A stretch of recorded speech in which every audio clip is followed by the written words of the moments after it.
మామ ముందు ఈ వీడియో చూడు, తర్వాత దీనికి వచ్చిన ఫన్నీ కామెంట్స్ చూద్దాం.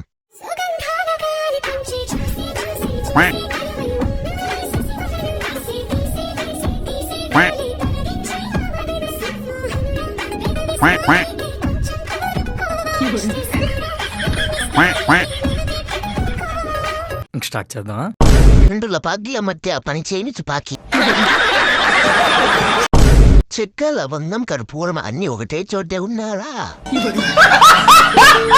ఒక దున్నపోతు, రెండు తెగులొచ్చిన గేదెలు. ఒక పక్క సూర్యగ్రహణం, ఇంకో పక్క చంద్రగ్రహణం. గుమ్మానికి కట్టిన నిమ్మకాయలు. Dual sim with no network. మధ్యలో ఉన్నవాని వంకాయ పిసుకుని పీడబోతుంది. అసలు వాడు ఏ టైపో కూడా అర్థం కావట్లేదే. ఇలాంటి చాలా ఉన్నాయి, ఇంకా దాచాం కుప్పలు కుప్పలుగా.